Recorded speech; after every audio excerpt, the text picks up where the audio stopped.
Welcome back to our weekly videos, making our way through the Sermon on the Mount, learning from Jesus and memorizing his most famous words. So let's begin with memorizing. Here we go. This is verses 13 to 16. You are the salt of the earth. But if salt loses its saltiness, how can it be made salty again? It is no good for anything, but should be thrown out and trodden underfoot. You are the light of the world. A town built on a hill cannot be hidden. Neither does anyone light a lamp and then place it under a bowl. Instead, they put it on its stand, where it gives light to the whole house. In the same way, let your light shine before others, that they may see your good deeds and glorify your Father who is in heaven. Yeah, I think I made a few mistakes in there, but that's the nature of things. Okay, uh, let's do this. Now, next week, we are actually going to be taking a memorizing break. We will not be looking at anything new from the Sermon on the Mount so that we can spend the week and the video revising what we have learnt so far from Jesus's words. Now, at this stage, we're only 8 weeks in, so there's only been 16 verses so far. But these pauses, these weekly pauses, are going to become increasingly important as we go through the whole Sermon on the Mount. Because remember, there are 107 sentences here. So the whole thing, if we've learnt the whole thing, it's going to take about 15 to 20 minutes to say the whole thing out loud. So if you're coming with me on this journey to memorize the Sermon on the Mount, and I really would love it if you would come with me on this journey, we're going to need to take a few pauses to build bit by bit and take our time to revise as we go.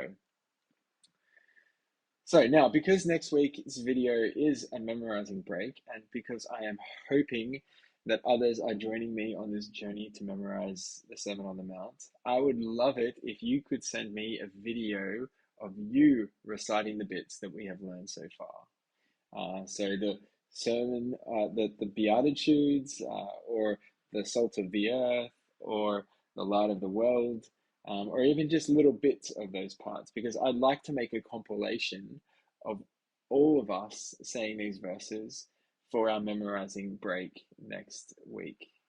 So please, why not? Once this video is over, just turn on your camera and have a crack at it. I don't mind if there are little mistakes here or there, or even if you pause or you stumble or whatever. Just have a crack at it. And once you've filmed it, you can either text it to me or you can email it to me. I'm going to put my email and my phone number in the description of this video. Please, this will make it so much more interesting next week, and it'll be very encouraging for me to keep going. Okay, so that's my preamble. Let's get into today's bit. Jesus uses two metaphors that we're looking at today, and both of them are related to each other. So he says, "You are the light of the world," and he says, "A town built on a hill cannot be hidden." So like I said, two metaphors, but they work together and they are interconnected with each other. Because what Jesus is doing here is he's actually riffing a little bit with some poetry that comes from the prophet Isaiah in the Old Testament. Surprise, surprise, we're going back to the Old Testament. So let's start with the city on a hill, or the town built on a hill or a mountainside that Jesus is referencing. Now, this isn't just any old hill that he's talking about. He's talking about the hill that is called Mount Zion. And it's not just any old town that he's talking about. He's talking about Jerusalem, which is the city that is built on Mount Zion. Now, the reason I know that is because, like I said, he's riffing with Isaiah. And in Isaiah 2, this is what it says there.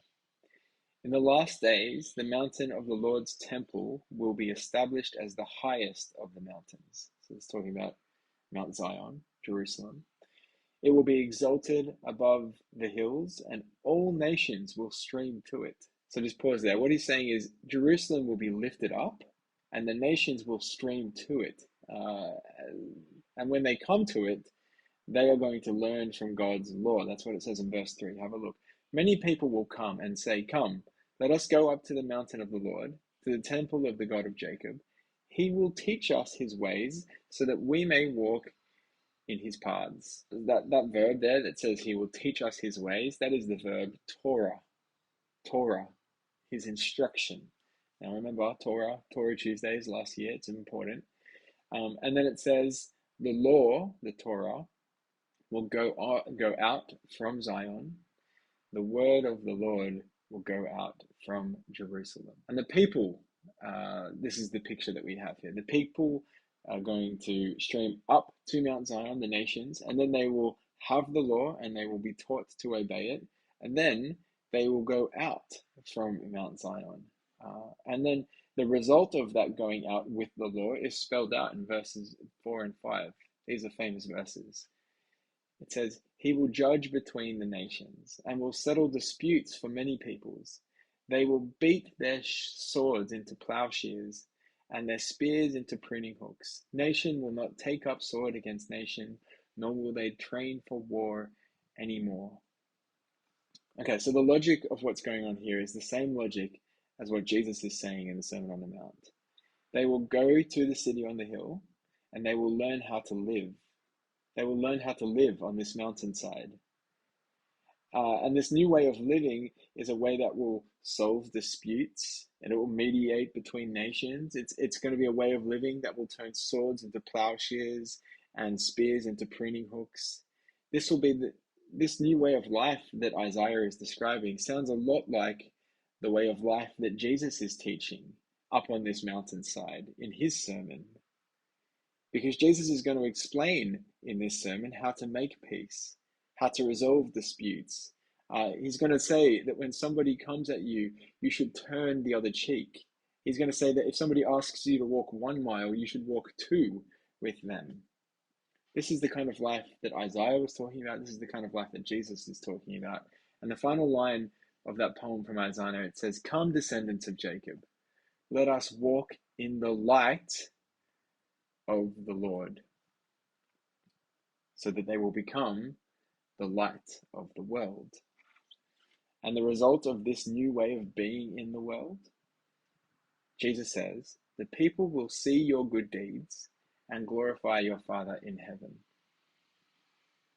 This is what it means to walk in the light, to live this new way, according to this new reality that we have in the kingdom of heaven.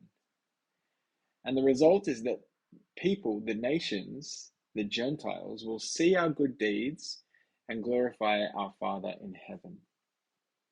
Okay, let's bring this back down to the concrete reality. To borrow a way of putting it that I heard from Sarah Edwards at youth group the other night, we proclaim Jesus to the world through our 2 voices. Our first voice is our speech, but our second voice that we use to proclaim Jesus to the world is our actions. What do they see us doing? How do they see us living? Are we living according to Jesus' words in this Sermon on the Mount? So let us go out this week and be a light to the world through our good deeds, embodying the things that Jesus is teaching us here through his sermon. Let me pray. Father, please help us to shine bright amongst the darkness. Help us to be like little twinkling stars amongst the night sky, so that people will see our good deeds and glorify your name. Amen.